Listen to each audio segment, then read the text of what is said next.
Muy buenos días, ¿cómo están todos ustedes? Bienvenidos como todos los viernes a Agenda Constitucional. Esta semana es especial, todas lo son obviamente en este proceso de la redacción de una eventual nueva constitución, pero esta es muy particular porque se cumplió una etapa, después de casi 3 meses se aprobó y despachó el reglamento general que va a regir el funcionamiento de este órgano. Vamos a estar conversando precisamente de todos los debates que se dieron, de cómo lo están viendo en este momento y de qué es lo que se viene con nuestros panelistas de siempre. Se los presento de inmediato. Pamela Figueroa, académica del USACH, coordinadora del Observatorio Nueva Constitución. ¿Cómo está, Pamela? Muy bien, muy buenos días, Patricia, y a mis colegas que cada viernes comentamos la Convención Constitucional. Así es, como cada viernes también estamos con Sebastián Soto, abogado, profesor de Derecho de la Universidad Católica. Sebastián, bienvenido, ¿cómo está? Hola Patricia, muy bien, muchas gracias. Hola Patricio y Pamela. Un gusto. Bueno, tal como lo adelantaba, también estamos como siempre con Patricio Zapata, profesor de Derecho Constitucional de la Universidad Católica, presidente del Centro Democracia y Comunidad. Patricio, ¿cómo está? Hola Patricia, un gusto saludarte y un saludo también para Sebastián y para Pamela. Bueno, partamos de inmediato porque ojalá alcancemos a comentar todo lo que pasó esta semana. Este es un programa de continuidad al programa de la semana anterior y quiero rescatar una frase que se dijo al final del capítulo de la semana pasada, que esta semana podría ser el fin del principio o el principio del fin. Sebastián, ¿qué fue para usted? ¿Qué terminó marcando para usted esta semana? Yo quisiera restarle dramatismo a lo que ocurrió, en el sentido de que esta es una semana muy importante, pero que nos permite mantener la continuidad en aquello que está haciendo la convención. Despachó el reglamento madre, digámoslo, es decir, aquel que regula el procedimiento, con buenas noticias y con malas noticias. Y luego pasó también a conocer y despachar el reglamento de ética, que a mi juicio ahí es donde están las peores noticias, donde en alguna medida hay una serie de disposiciones que yo creo debieran causarnos bastante pudor por cómo están escritas, por lo que significan. Y pienso principalmente aquellas que imponen la censura y que intentan crear una verdad oficial. No hay nada en el reglamento del procedimiento que uno pudiera, o sea, hay mucho que discutir en ese reglamento. A mí no me gustan los plebiscitos dirimentes, qué sé yo, pero en el reglamento de ética es donde, a mi juicio, están los problemas más severos por la concepción que hay de la libertad de expresión y de la forma de deliberar, sobre todo la idea esta de negacionismo y una otra serie de ideas que ahí están. Creo que eso es una cuestión a que prestar atención. Pamela. Bueno, me parece que yo quiero rescatar como en general la buena noticia de haber cerrado sí esta primera etapa, y yo creo que la estamos cerrando bastante bien.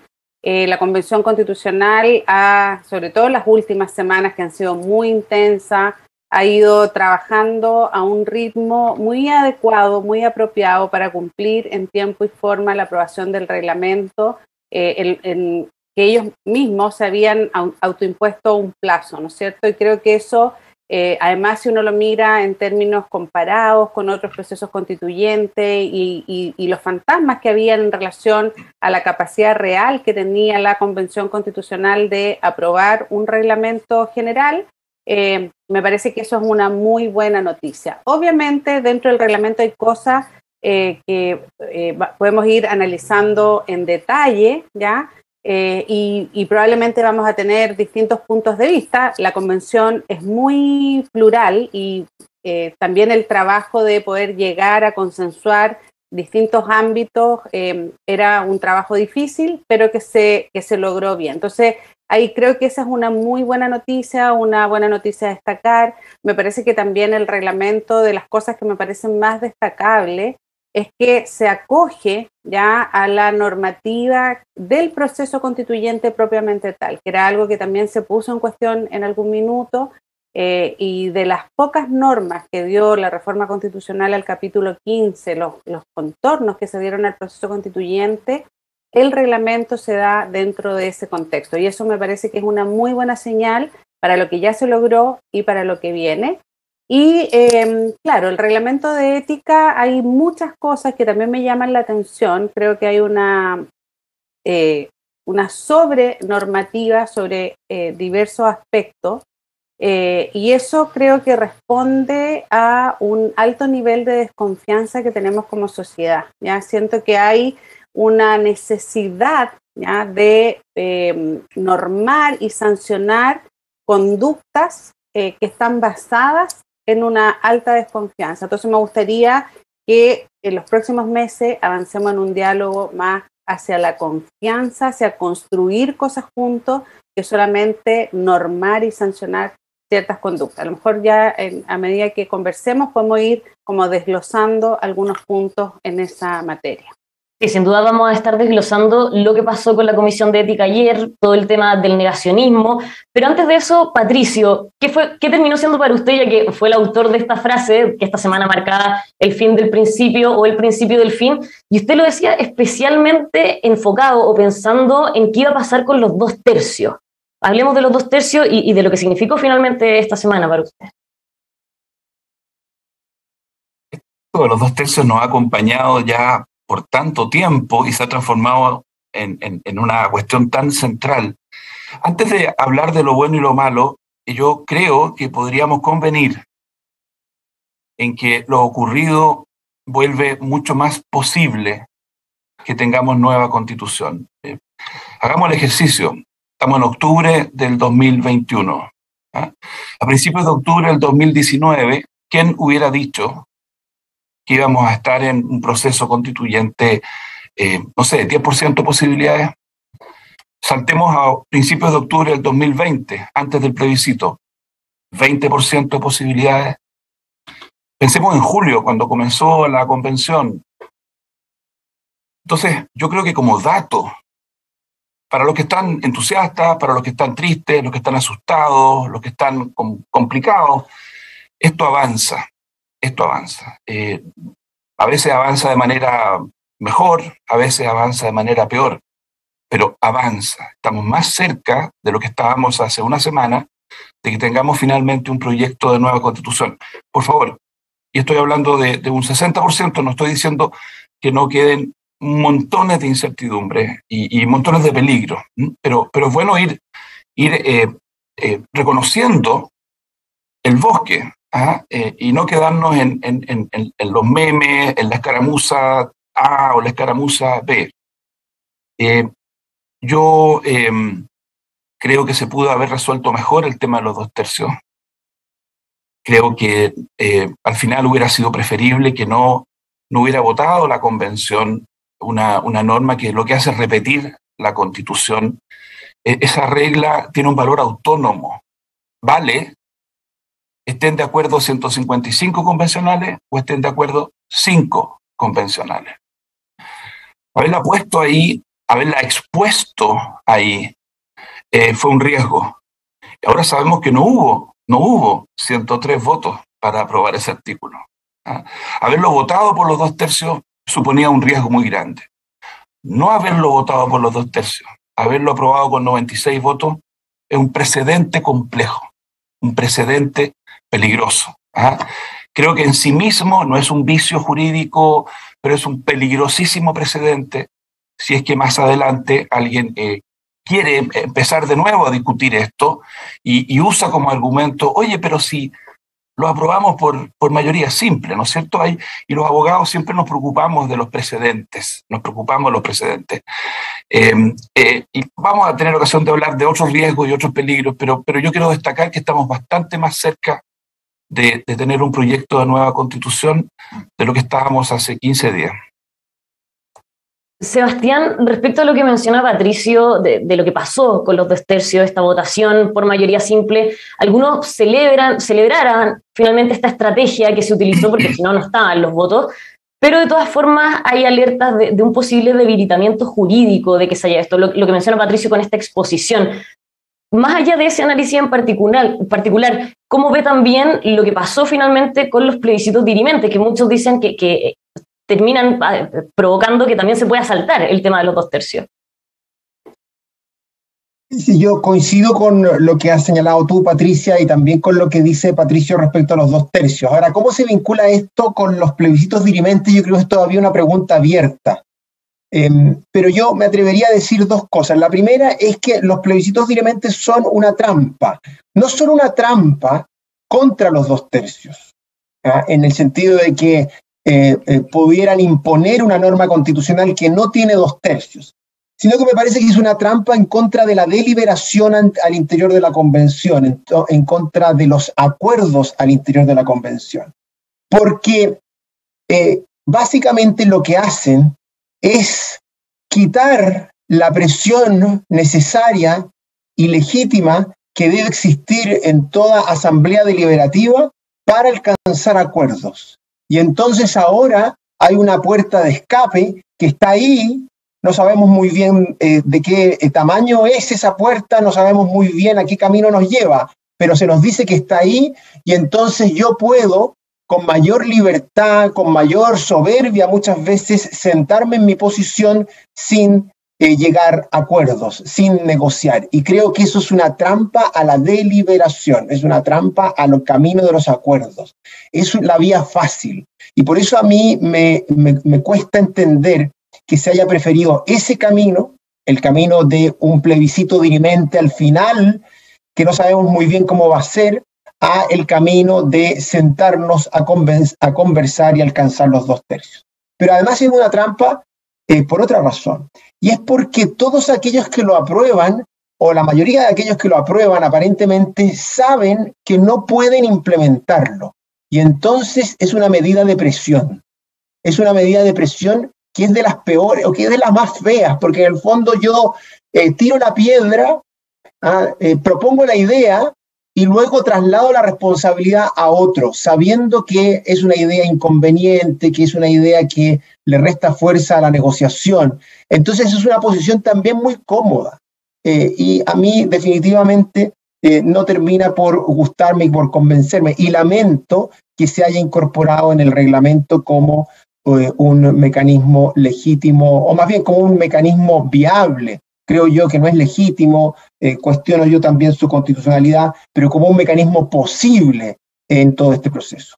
Pero vulnera entonces para usted, Sebastián, el criterio de los 2/3, el que se haya establecido este mecanismo del plebiscito dirimente, que por lo más hay que decirlo, para que existan se requiere una reforma constitucional.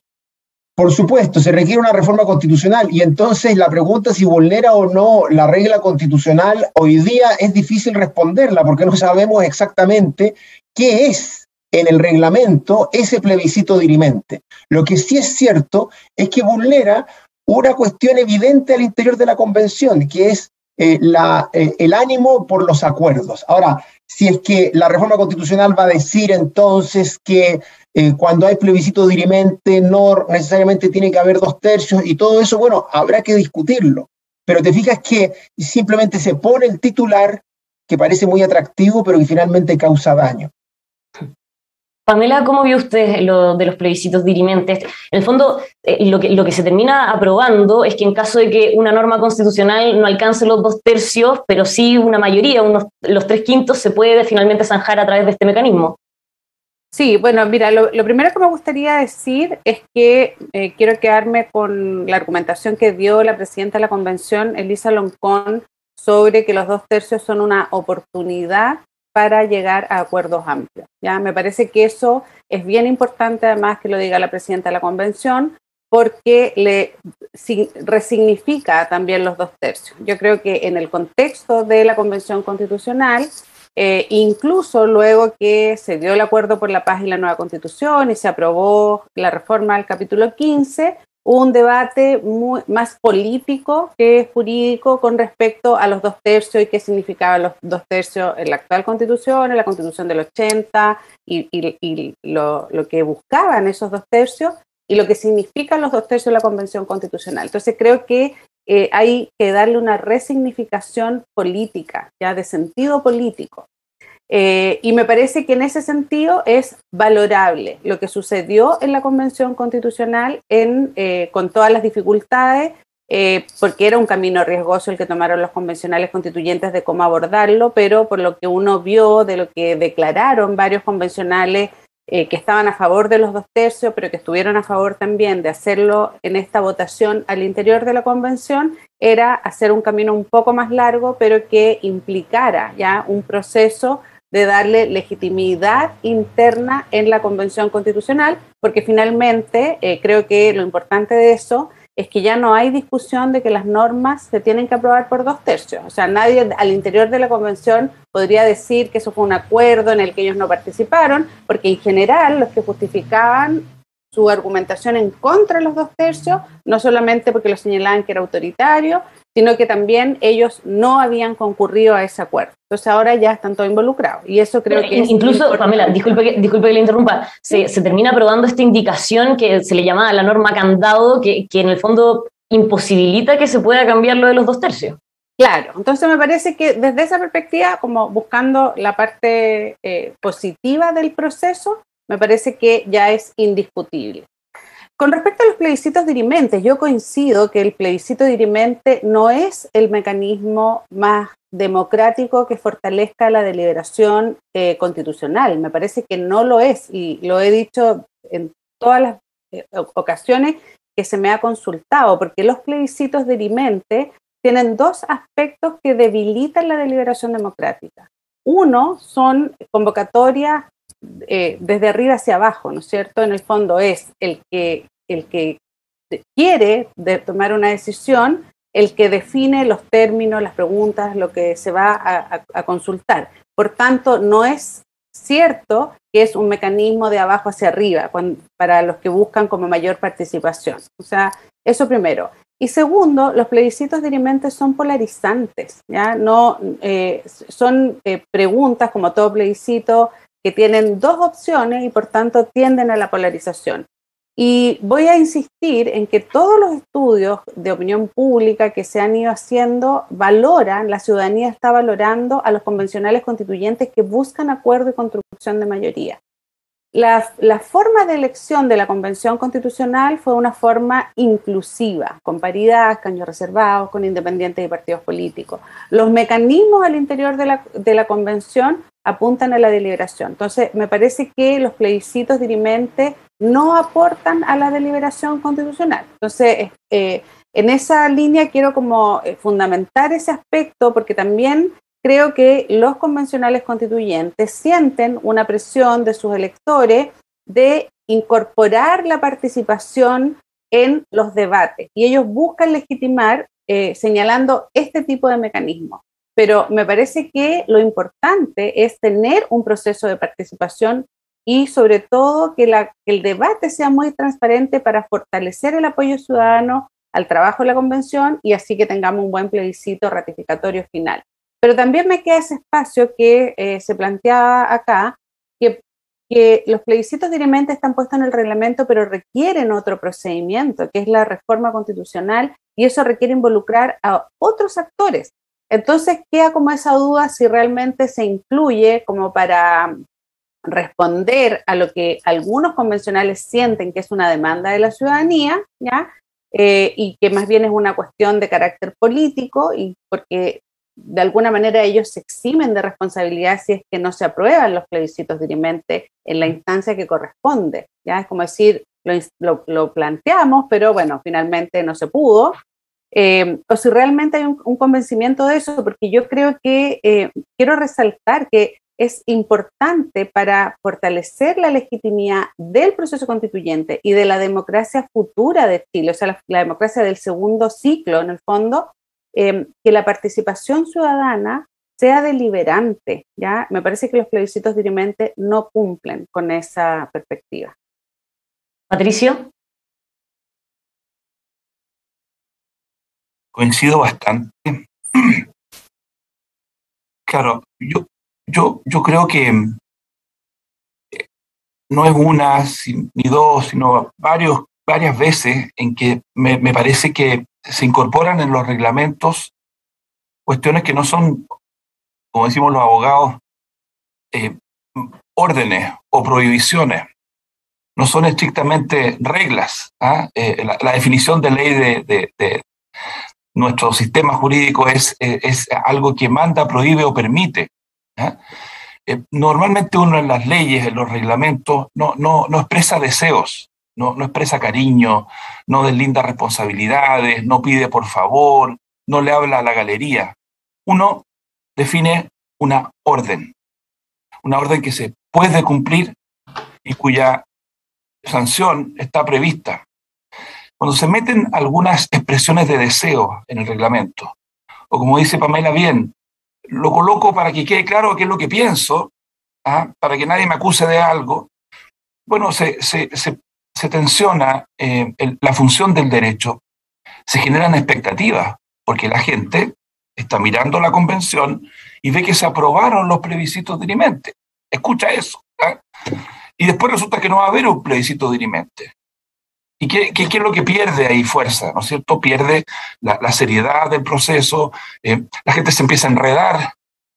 Entonces yo esperaría que sigamos trabajando con un reglamento que es jurídico. El 90% del reglamento es muy jurídico, es un reglamento, ahí Sebastián sabe mucho más que yo sobre esto, pero me parece que es un reglamento bien completo, que cubre las distintas áreas para el trabajo de una corporación como esta, está bien ordenado, son, no sé, 111 artículos, a mí me parece un buen trabajo jurídico, pero se le meten a este reglamento y a este otro reglamento cuestiones más simbólicas.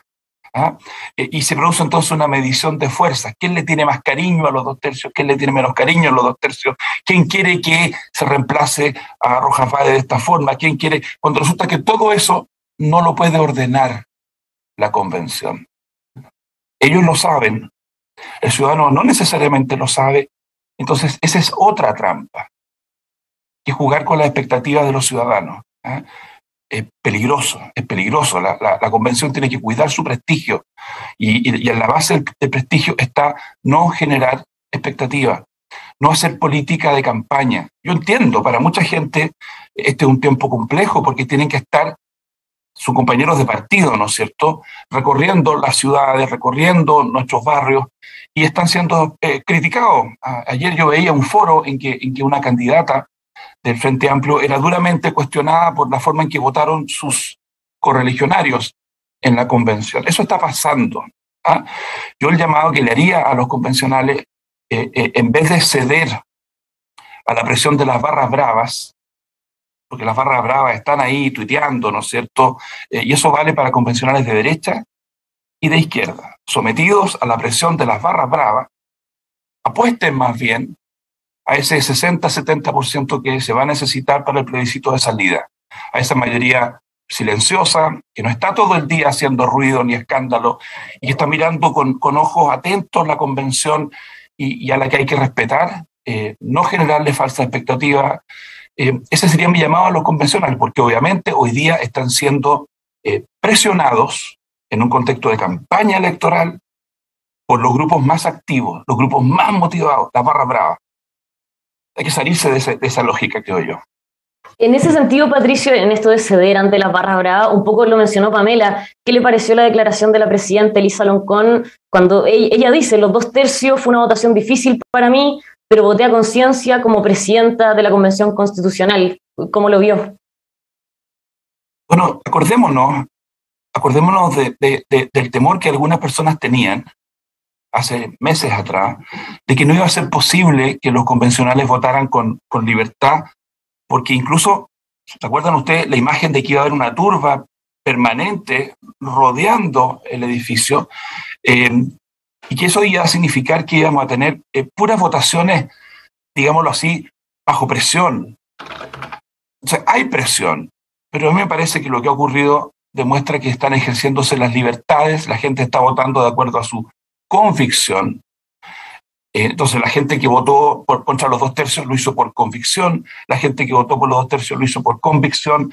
La declaración de Elisa Loncón me parece muy, muy valiosa, porque incluso va más allá de decir esto lo hago porque es una necesidad que hago, digámoslo, a regañadientes. No, ella dijo que hay un valor. Este gesto mío es una contribución a que avancemos, no le resulta fácil, lo hace en pos de un bien importante, Y fíjate que han venido gestos correlativos. Yo vuelvo a decir, yo he estado escuchando convencionales de centro derecha. No todos están en la lógica de encontrarlo todo malo. No todos los convencionales de Vamos por Chile están dedicándose 24/7 a encontrarle pifias, a encontrarle fallas, a encontrarle defectos al proceso. No, hay muchos convencionales de centro derecha que dicen, esto está bien, esto está mal, esto hay que mejorarlo. Esa actitud hay que reconocerla también. Sebastián, pensando en esto que está diciendo Patricio, de que en el fondo no todos de todos los sectores que uno podría quizás interpretar como más extremo están en esa dinámica de no alcanzar acuerdos. Antes de pasar al tema de la Comisión de Ética, quiero que cerremos hablando de la norma candado, de esto que en el fondo muchos interpretan como una impermeabilización a los 2/3 porque no se puede cambiar ese quórum si no es por 2/3. ¿Eso para usted augura que se vaya a buscar el lograr las mayorías dentro del Pleno? Mira, la norma candado puede apreciarse desde dos perspectivas. Primero, desde la perspectiva estratégica, es la idea tiene la intención de poner un punto final a la discusión de los 2/3, en cuanto a que dentro del reglamento se califica con 2/3 aquellas normas que regulan las votaciones de las normas constitucionales. Y como tal es una estrategia que hay que reconocerle valor y hay que reconocer que busca reforzar y resguardar aquella regla que ha calado muy profundamente en todo este proceso, que es la regla de los 2/3. Como hemos dicho en estas mismas sesiones, es como el niño símbolo, los 2/3 de todo este proceso. Pues bien, esa norma candado es lo que intenta. Ahora, si uno la mira jurídicamente, ya alejándose un poco de la estrategia, es bastante discutible aquello que se hizo, el camino que se siguió. Pero sabemos que en todo este proceso, a mi juicio, desafortunadamente, el derecho ha perdido valor, el derecho ha perdido fuerza, y algunos prefieren saltarse las normas constitucionales con la esperanza de que la nueva Constitución va a volver a reforzar el respeto a la Constitución. Y yo, bueno, la verdad no creo en eso. Yo creo que cada vez que se vulnera una norma constitucional de la antigua Constitución, se está también debilitando el respeto a la nueva Constitución. Pero eso ya es una discusión jurídica que creo que es distinta. Pero la norma candado, como le llamas tú, Patricia, sin duda es una noticia que nos permite tener algo más de esperanza en cuanto a que los 2/3 va a ser una norma que va a permanecer. Ahora, a mí no me extrañaría que cuando las cosas se pongan más difíciles hacia adelante, volvamos a discutir esto y discutamos si es que la convención tenía o no jurídicamente la potencialidad de fijar ese quórum, si es que ya se saltó el quórum constitucional. Pero bueno, cuando llegue esa discusión, si es que llega, ojalá que no, será el momento de abordarla. Bueno, al menos una cuota de esperanza da, por lo que usted menciona. Lo que no parece que le da mucha esperanza, por lo que comentaba al comienzo, es lo que pasó con la Comisión de Ética, esta prohibición al negacionismo. Usted decía que ahí ve problemas severos. A nivel general, ¿qué le pareció el haber zanjado esta indicación? Sí, Patricia, yo quisiera simplemente para mencionar un par de cosas del reglamento, antes de pasar al reglamento de la Comisión de Ética. Hay a mí algunas cuestiones que me preocupan profundamente y son señales, no son decisiones permanentes, pero sí son señales. Y la más grave a mis juicios es esta idea de no incorporar en el listado de temas posibles de una comisión la libertad de enseñanza y el derecho preferente de los padres a educar a sus hijos. Eso no es un punto final, no es una decisión que no pueda ser cambiada, pero sí es una señal que se opone a la libertad de enseñanza y al derecho preferente de los padres a educar a sus hijos. Y a mí me preocupa especialmente porque es una señal muy fuerte.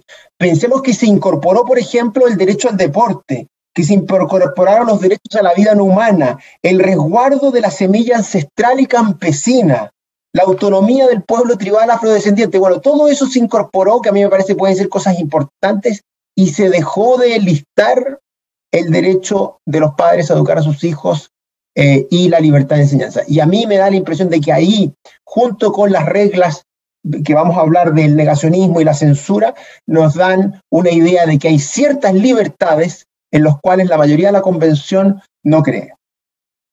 De todas formas, claro, esto en el fondo no se aprobó para el temario de la Comisión de Derechos Fundamentales, pero en la práctica, Sebastián, ya vamos a seguir hablando de la Comisión de Ética, pero para abordar este tema, ¿se puede no tocar en una nueva constitución la libertad de enseñanza pensando en la cantidad de tratados internacionales en los que está suscrito Chile y que tienen que ver con esto? Sí, por cierto, esa es la pregunta principal. Yo creo que obviamente va a tener que abordarse.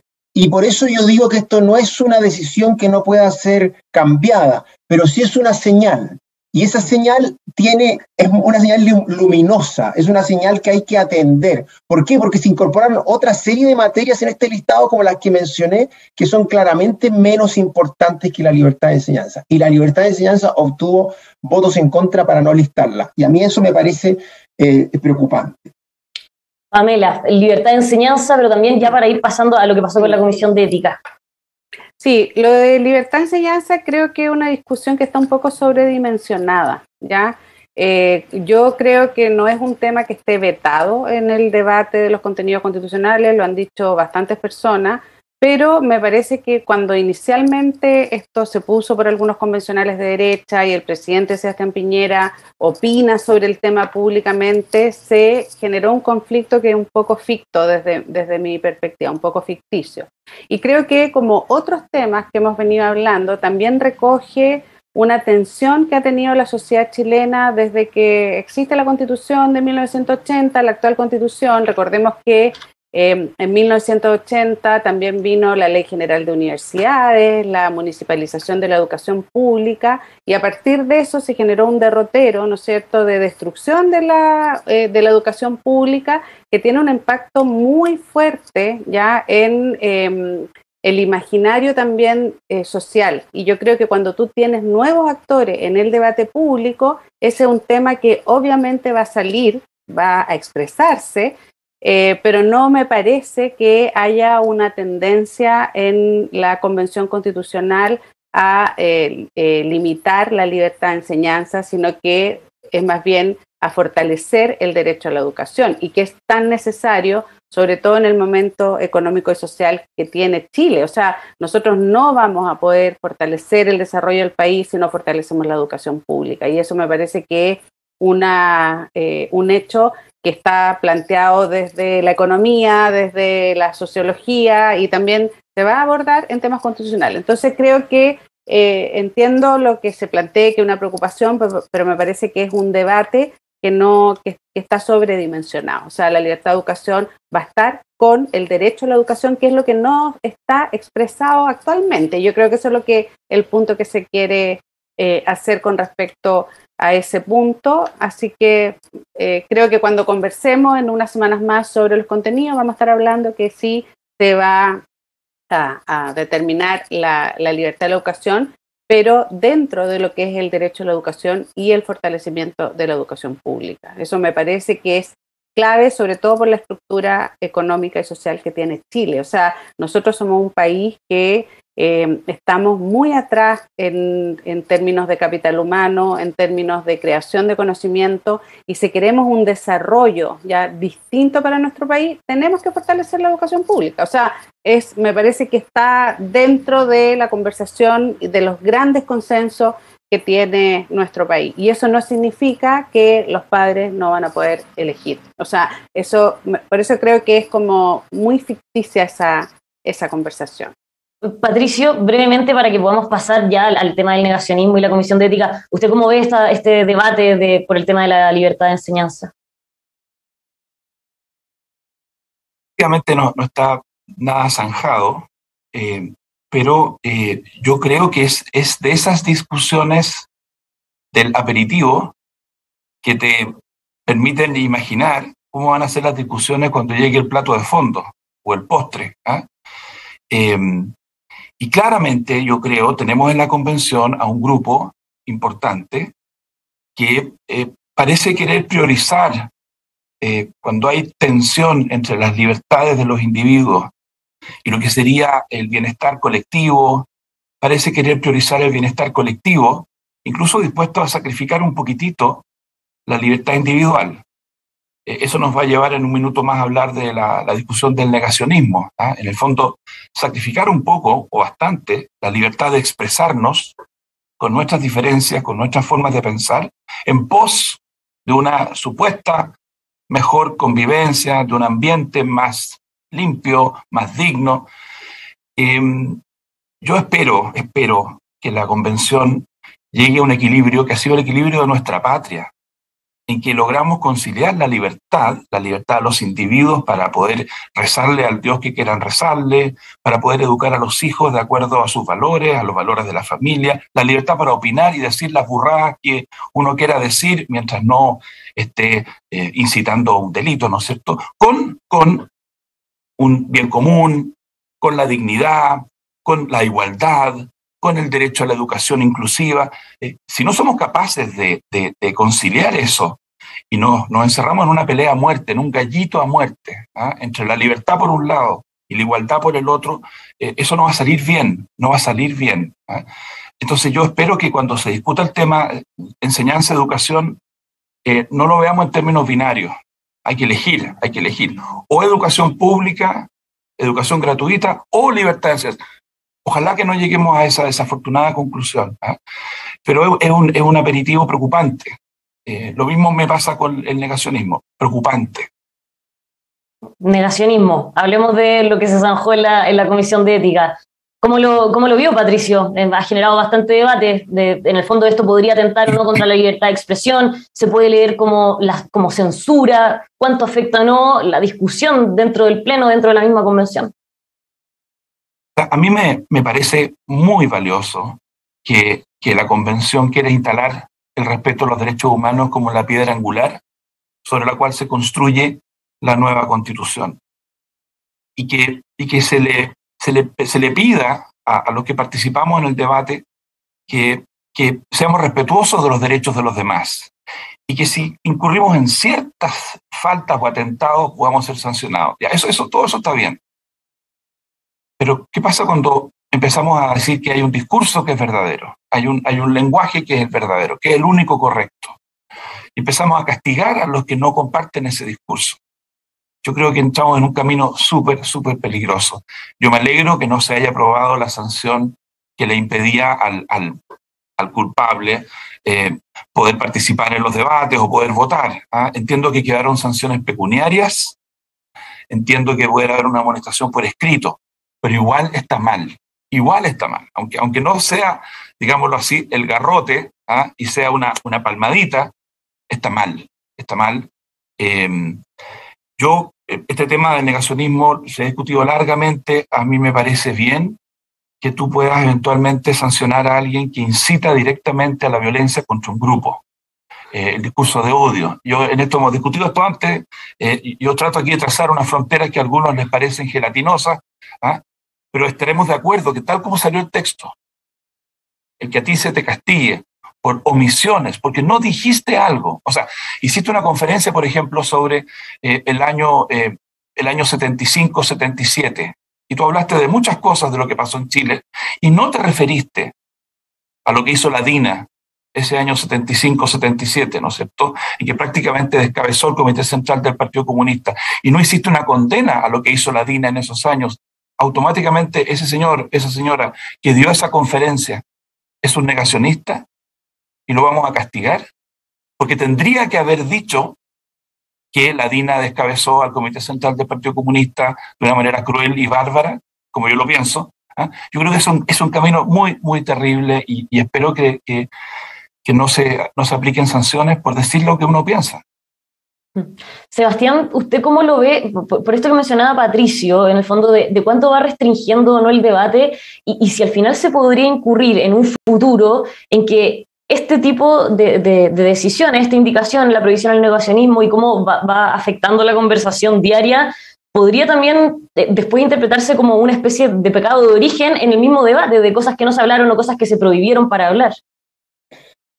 Mira, a mí me parece que estas disposiciones del reglamento de ética más lo acercan a una especie de reglamento monacal que al reglamento propio de una asamblea que intenta deliberar en libertad.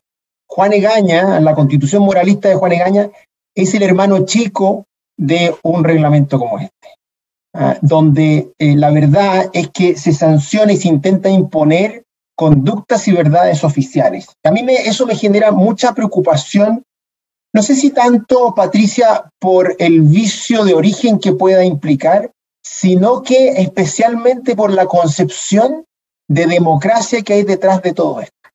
Fíjate que nosotros hoy día masivamente tenemos en Chile una convicción que se violarán los derechos humanos en dictadura, no porque se haya impuesto una verdad oficial, no porque se haya evitado la discusión, sino que al revés, porque se promovió la discusión, porque había algunos que la negaban y se persuadieron de lo contrario porque hubo debate. Pues bien, eso es lo que intenta prohibir una norma tan absurda como esta. Yo al principio dije que este reglamento nos debiera dar pudor. Yo la verdad que hoy día ahora pienso que nos debiera dar vergüenza que una asamblea haya aprobado una norma como esta. Y fíjate que no es solo sobre las violaciones a los derechos humanos en dictadura, también son sobre las supuestas violaciones a los derechos humanos durante el estallido social.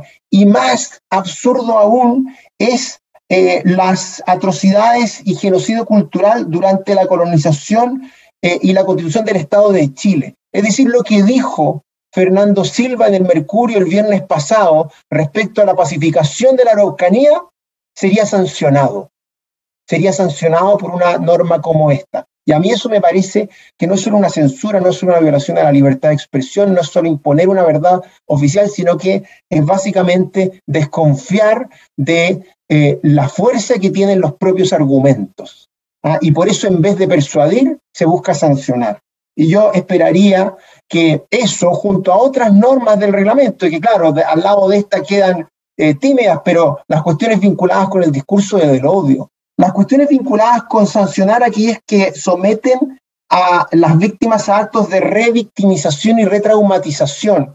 Bueno, ¿qué significa todo eso? A mí, de verdad, esto me genera mucha desazón sobre la forma que tienen un grupo importante de convencionales de entender la posibilidad de conversar y de discrepar.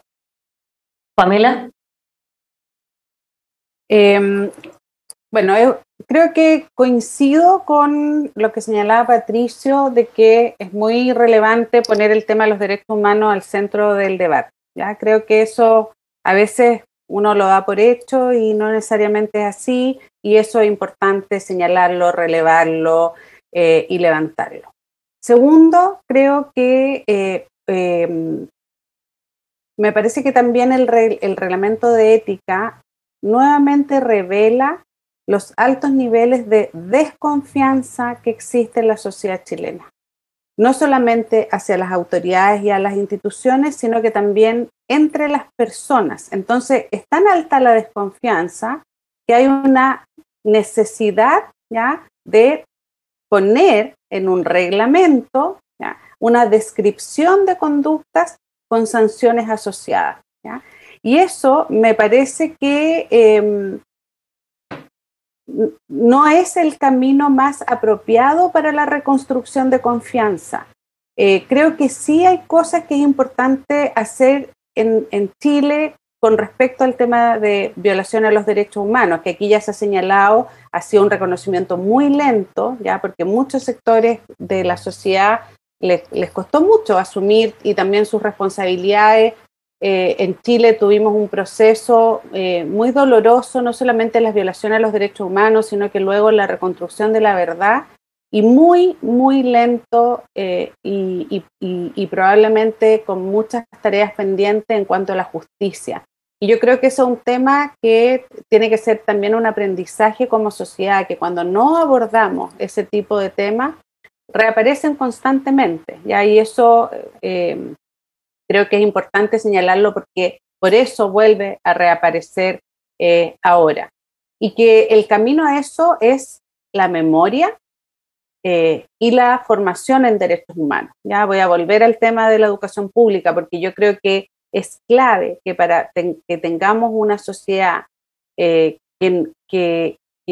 no olvide las atrocidades que vivimos durante dictadura sobre todo entre el año 73 y 78, que además luego tuvimos una ley de amnistía y que eso es lo que genera el dolor posterior, ¿no es cierto? Es importante hacer memoria y hacer educación en derechos humanos, y ojalá tengamos una sociedad que se fortalezca ahí. Y hemos hecho camino, tenemos el Museo de la Memoria, que creo que es un aporte sustantivo en esta línea, y eso se puede ir fortaleciendo. Claro, de hecho, en las reacciones que se han tenido desde ayer hasta ahora, no hay mucha polémica o debate en torno a lo que fue lo que pasó durante la dictadura, claro, el negar ese tipo de hechos, pero el debate gira más bien en, por ejemplo, lo que ha sucedido con el estallido social. ¿Qué pasa, claro, si entonces un convencional dice que los presos políticos no existen, o si existen? ¿Qué va pasando entonces con el debate? Claro, eso yo creo que además tiene un tema de que el uso excesivo de la fuerza policial que hubo durante el estallido social, que se ha ido registrando, también está en proceso, y eso hay que como dejar que ese proceso también se vaya cerrando y que se haga bien, ¿no es cierto? Que ahí sí que se den los procedimientos, que haya justicia, que eso se defina.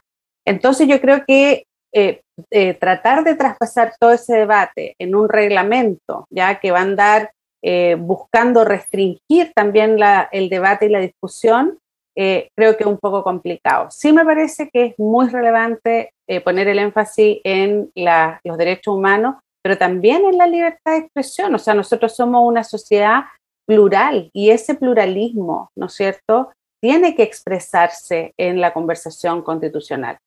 Va a haber un comité de ética externo, ¿no es cierto? Tenemos que esperar, porque ese comité de ética externo va a tener un rol bien importante en cómo se aborde este reglamento.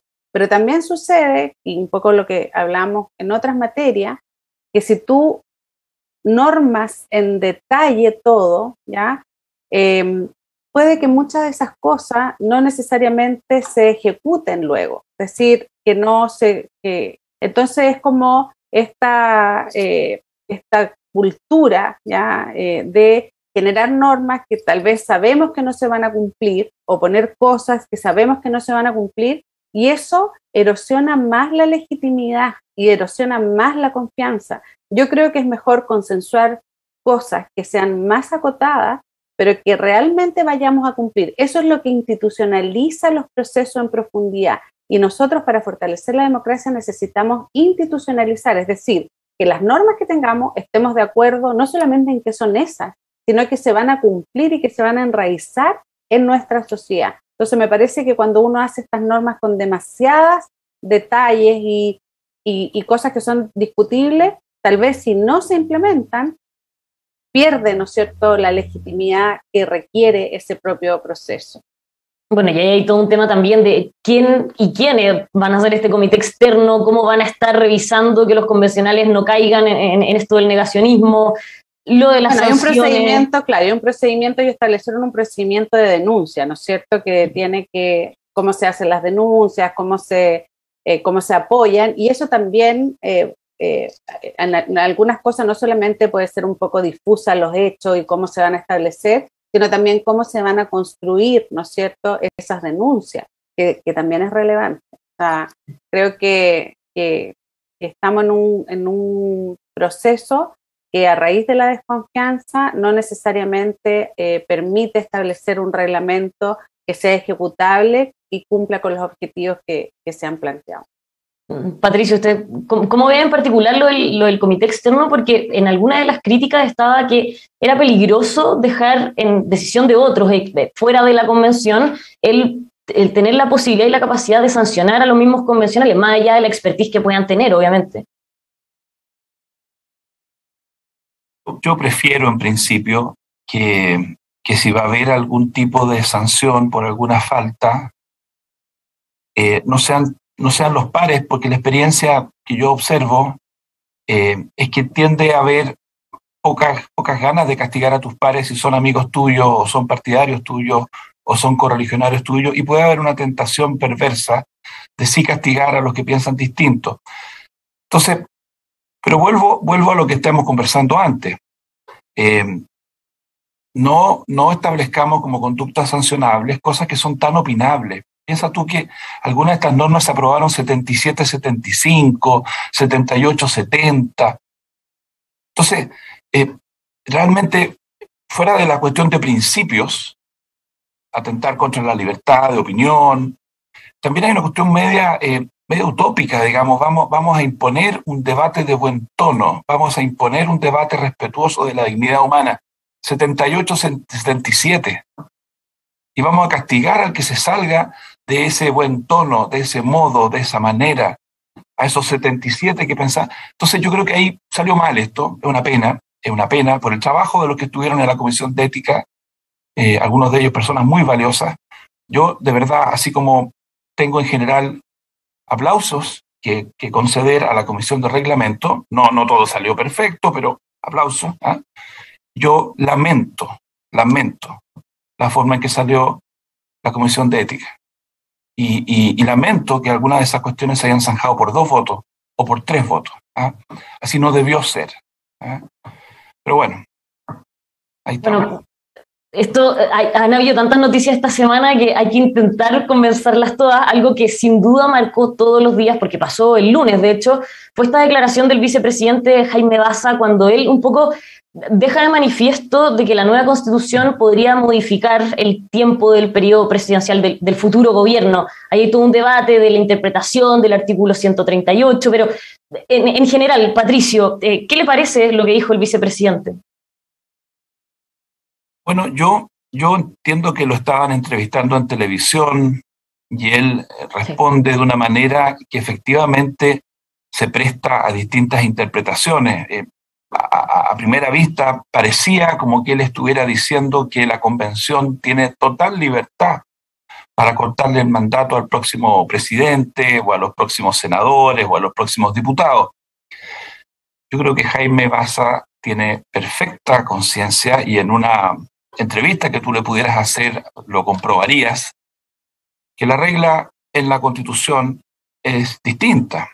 Es decir, en principio no se pueden caducar o cesar los mandatos populares, excepto, la excepción, es cuando la Convención suprime la institución o la modifica de manera sustancial. Entonces, si nosotros seguimos teniendo presidencia de la República y que más o menos se corresponde a lo que conocemos como presidencia de la República, la Convención no puede acortarle el periodo a quien gane las elecciones ahora en noviembre. Lo mismo vale para diputados, para senadores, para gobernadores, para alcaldes. La regla general es: la Convención debe respetar el sufragio de los ciudadanos que elegimos hace unos meses, elegiremos en otros meses más a nuestros representantes. A menos que, por ejemplo, supriman el Senado. Se acabó, ya no hay más Senado. ¿Eh? Bueno, ahí sí no vamos a tener a estas 50 personas recibiendo un sueldo en una institución que ya no existe. ¿Eh? Pero es la excepción. Y eso confirma que la Convención tiene límite. No puede hacer lo que quiere. ¿Mm? Sebastián. Sí, yo creo que Jaime Baza, el vicepresidente, se equivocó en 3 aspectos. En primer lugar, en la oportunidad. Él perfectamente pudo haber dicho que eso era un tema que se iba a discutir más adelante, y sobre todo en el contexto eleccionario en que estamos. En segundo lugar, en el tono, porque de nuevo pareció ser un discurso un poco soberbio de quienes son convencionales, de decir, bueno, momento, aquí nosotros vamos a definir todo. Y la elección de noviembre próximo parece tener menos valor que la elección que me eligió a mí y a los otros convencionales. Ambas son elecciones que tienen el mismo valor democrático, que representan de igual manera al pueblo y que por lo tanto deben ser respetadas. Y el tercer error es en lo jurídico, por lo que señala Patricio. Es verdad que estoy seguro que él conoce el detalle y que tal vez no pudo desarrollarlo en la respuesta, pero decir simplemente que se pueden llamar a nuevas elecciones y punto, eso es un error jurídico, sino que lo que hay que decir es lo que ha explicado correctamente Patricio, que es lo que está en el artículo 138. Pamela, antes, o sea, además de mencionar, de comentar un poco esta declaración del vicepresidente, donde claro, ahí parece que es muy clave leer en esas líneas que él habla de la nueva Constitución y no necesariamente de la Convención misma, porque todo esto tiene que ser definido también por un plebiscito de salida. quiero que comentemos para finalizar esto que se aprobó de una semana distrital. ¿Qué es lo que deberían hacer los convencionales en esa semana? Y si no hay problema en que, por ejemplo, participen en campañas presidenciales o de parlamentarios, pensando en el contexto que estamos. Pamela. Bueno, la semana territorial, si uno quisiera como poner el foco, lo que ellos tienen que hacer es dar cuenta a sus electores del trabajo que están haciendo, ya que un poco lo mismo que hacen los parlamentarios, o sea, cualquier cargo de representación tiene que dar cuenta permanente a sus electores y a la ciudadanía del trabajo que están haciendo como convencionales constituyentes. Y también de alguna manera dar a conocer y generar espacios de participación en la relación del representante con la ciudadanía. ¿Ya? Eso me imagino, es como el foco que debiera tener esa semana territorial. Entramos ahora en justamente el periodo de campaña de las elecciones presidenciales y parlamentarias. Varios convencionales constituyentes, probablemente no todos, pero varios de ellos han estado involucrados en campaña, han participado de actos, ¿ya? Y eso, ellos pueden participar de esos actos, ¿ya? Yo creo que lo que no pueden hacer es, en los horarios de la Convención Constitucional, estar participando de una campaña, porque es, en el fondo, ellos mismos se han establecido que tienen que cumplir con su trabajo de convencionales constituyentes, pero el apoyo que ellos puedan dar, igual que cualquier figura pública, funcionario público, representante, a sus opciones políticas en una elección presidencial y parlamentaria, está dentro de lo que pueden hacer. O sea, y eso me imagino que es lo que va a ir sucediendo también, y sabemos que el mes de octubre y las primeras semanas de noviembre antes de la elección va a estar muy cruzada el trabajo de los convencionales con la elección presidencial y probablemente porque también las candidaturas presidenciales, sobre todo, no tanto la de parlamentaria, pero las candidaturas presidenciales, algunas sí han hecho apuestas en su relación con la Convención Constitucional. No sé, por ejemplo, Gabriel Boric, cuando fue al primer debate presidencial, él se hace acompañar por Daniel Stingo, que es el convencional constituyente más votado, ¿ya? Entonces hace una clara relación, ¿no es cierto? Y parte de su discurso también tiene que ver con la crítica al actual gobierno, que no está apoyando a la convención y que si él sale electo sí va a apoyar a la convención. Entonces hay como cruces que son inevitables y que los vamos a ver durante las próximas semanas. Patricio, ¿usted tampoco lo ve como un problema si es que en el fondo participan de estas campañas? Por comprobar el intenso ritmo de trabajo que han tenido los convencionales, porque estamos en una época, ¿no es cierto?, donde se habla de semana territorial y algunos, mal pensados, dicen, van a flojear esa semana en vez de estar haciendo lo que tienen que hacer, que es redactar la nueva Constitución. Yo quiero llamar la atención al intenso ritmo de trabajo, muy intenso. Realmente han sido semanas en que han trabajado todo el día, todos los días. A mí me parece que parte del trabajo es conversar con los compatriotas. Mal que mal, los ciudadanos tenemos que estar bien informados para el plebiscito de cierre. ¿Quién mejor para conversar con estos temas que los convencionales? Así que yo en general estoy de acuerdo con la semana territorial. Riesgo, por supuesto, sabemos que hay un riesgo porque esto coincide con la campaña presidencial, pero la decisión de la convención me parece acertada para que puedan ellos desplegarse por el territorio, conversar con asociaciones de ciudadanos, recibir ideas, opiniones, críticas. Me parece muy bien y espero que ya nadie más vuelva a levantar la tesis de que aquí no están trabajando, porque creo que han trabajado mucho y en general bien. Sebastián. No mucho que agregar, estoy de acuerdo con lo que se ha dicho. Yo, si es que de mí hubiera dependido, no sé si hubiera establecido todos los meses una semana territorial como esa, con la prohibición, dice el reglamento, de celebrar sesiones de comisión y pleno. Creo que es una regla un poco absoluta y no me preocupa tanto la elección presidencial que está a la vuelta de la esquina, sino que me preocupa todo lo que va a ocurrir el próximo año, en donde posiblemente los ritmos también van a requerir que haya sesiones de comisión y pleno ya muy intensamente. Pero en fin, será una decisión que habrá que ir evaluando en el tiempo.